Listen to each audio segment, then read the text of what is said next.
join me in a warm, warm welcome for Dr. Giannina Garces Ambrossi.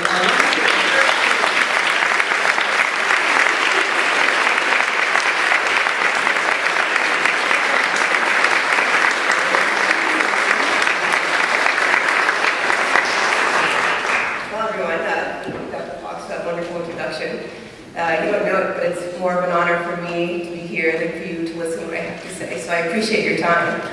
I love coming back here because I spent so many happy years here. What I actually consider to be some of the happiest years of my life. And it gave me a foundation of scholarship, of desire, of sort of relentless fortitude, which Dr. Penn's actually is mostly credited with doing. In addition with Dr. Arnold, who couldn't be here, and Dr. Southerington. Actually, one of my most precious memories is with Dr. Southerington in his wonderful romantic literature courses on poetry. And that's how we're going to start off this afternoon. I'm here to tell you that you are becoming your own glorious songs of innocence and experience. You are making a harmony so unique and beautiful as to delight our Creator, our parents, and our brothers and sisters on this earth. You have begun this composition as a little white lamb, about whom Blake wondered, little lamb, who made thee? Dost thou know who made thee? Your melody will develop and color the song with a spark. In what distant deeps or skies burnt the fire of thine eyes? On what wings dare he aspire? What the hand dare seize the fire? And in the end, your joyful music will be judged and measured. When the stars threw down their spears and watered heaven with their tears, did he smile his work to see? Did he who made the lamb make thee? And your song will be the most important creation you will ever see or know. It will be what you leave behind and what you send forward for all eternity. How you compose it has already begun, but nowhere will be so defined, so enriched as here in this college. And that is what we are here to talk about today. Consider the chapter and verse, the chorus you will make. Because our songs are short, they are so unimaginably short, so painfully quick, we hardly but begin to think about them. And they are over. Consider these questions for your composition. How do liberal arts develop your song of innocence? How do you refine this with your song of experience? What will steal your song? And how do we reconcile all this with our last common canto, death? So at this point you may rightly wonder why a Hopkins and Harvard-trained doctor employs this poetic imagery when the motto of where I trained was equanimitas, equanimity, always, and when ice should theoretically run through these surgical veins. It's because Mary Baldwin developed my love of literature and critical thinking. It built a foundation for precision and analysis with building blocks of imagination and creativity. This liberal arts education produces not technical machines to imitate life, but thoughtful models to improve life. This education produces someone who looks ahead and not behind, who welcomes new ideas without rigid reactions, who cares about the welfare of others, their health, housing, schools, jobs, and civil rights. And I'll admit, I agree with Oscar Wilde's assessment. The only way to atone for being occasionally a little overdressed is by being always, absolutely, overeducated. Our liberal arts education develops our ultimate song of innocence, idealism. The concept that there are ideals to inspire, to attain, to hope for, that in spite of a common drudgery, there is a dream to find and to live. Robert F. Kennedy said it best.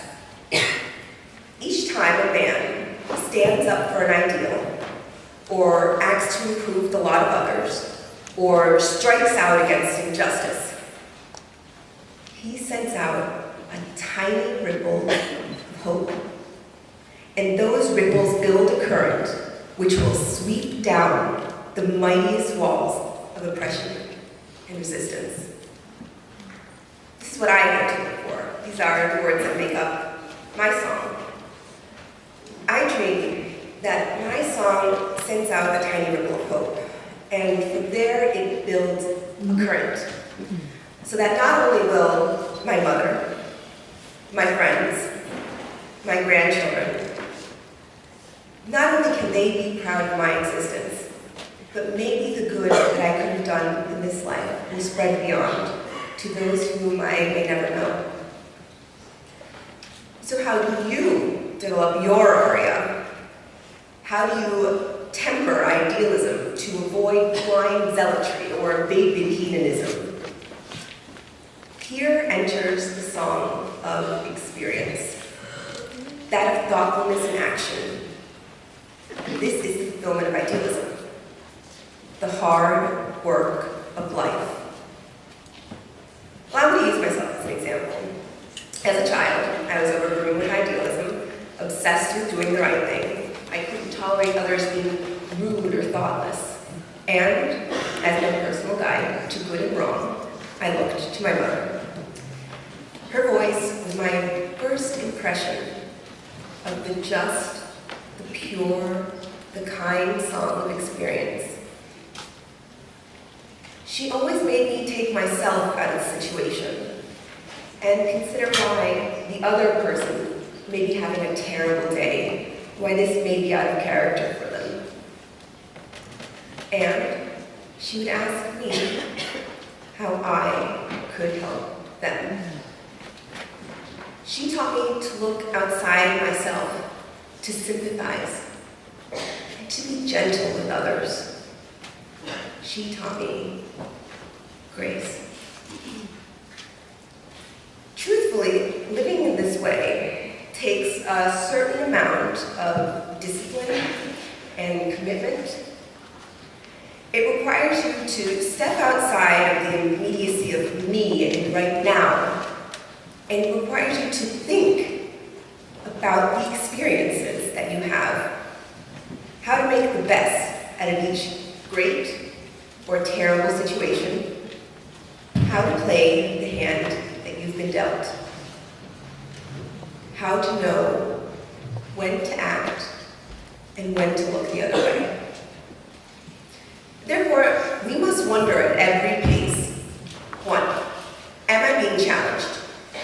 Am I doing my best, even when my best isn't required, isn't even recognized? Am I working for a common good, greater than myself and my own immediate vulgar instincts?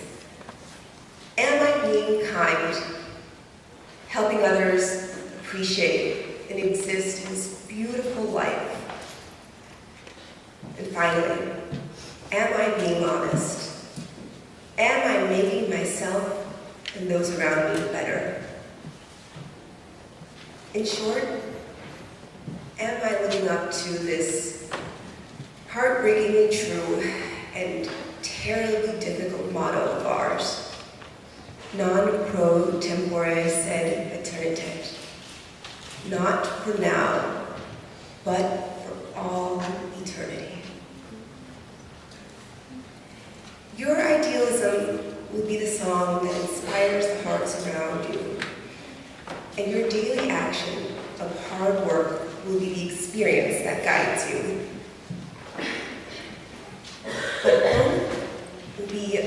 constantly threatened by the enemy, cynicism. Beware of cynicism. It will masquerade as maturity, as worldliness. It will masquerade as wisdom in order to rob you of a beautiful idealism. It will close your eyes and close your hearts to the good of the world, to the grace and joy of knowing and helping your fellow man. It will masquerade as a song of experience. Cynicism will take many forms. It will say, not good enough, foolish. It will ask you to just wait for the right time and the right mood.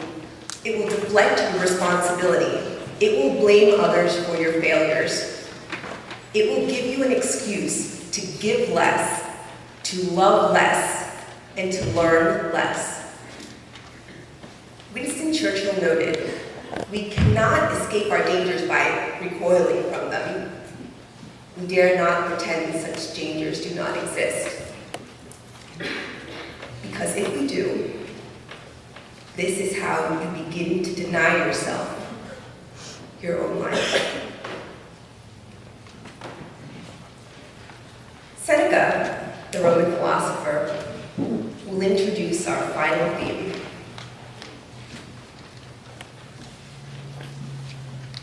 As is a tale, so is life. Not how long it is, but how good it is what matters. Death is our great equalizer, and there is only one way around it, through the good of our song. And if we are not conscious of this, every waking moment, if we are not struggling to save our song and dream our dream and live our love, then we are failing in our composition. You have to love and want and drink and eat and breathe every second of this life. You cannot let anything stop you. Not your own wants or doubts, not the next time or tomorrow or after.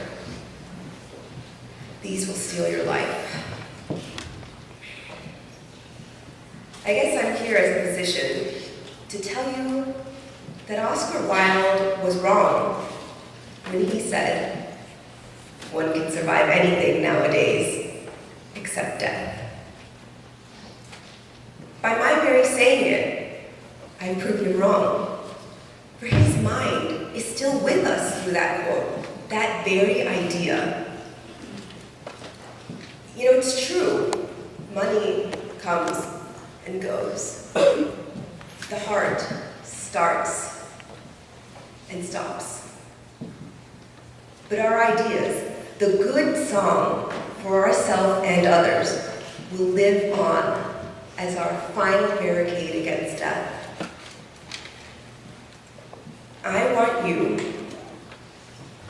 to wake up 20 years from now and still feel this vitality, this energy, this excitement that your youth, that starting off in your senior year has given you with this education. I want you to wake up in 20 years and feel alive. Be careful with the time in between. Because if you don't mind this song, you will slip note by note, chord by chord, into a mindless, effortless slavery to the hollow indulgences around you. These will begin to unconsciously define you in a chilling comfort. Nothing will have meaning to you unless you take this feeling now. You remember it and you hungrily pursue it. So I think at this point I'd like to offer the audience some free medical advice. And that is, really just protect your brain. Wear the helmet. Don't smoke.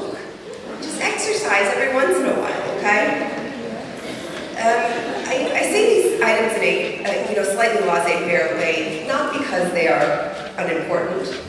Actually, I think they are the best pieces of medical advice you'll ever get. But I say these things in a laissez-faire way because the real threat to your life is not death. The real threat to your life is not living it.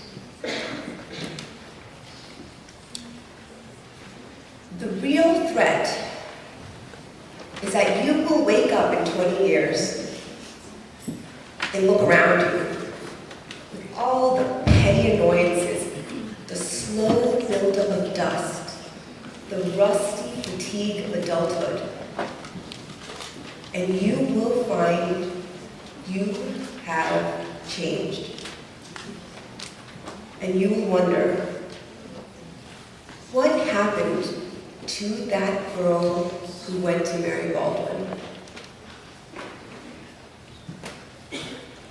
As you develop your song of innocence and experience, use your liberal arts training to bring out the theme of idealism and thoughtfulness, kindness for yourself and for one another.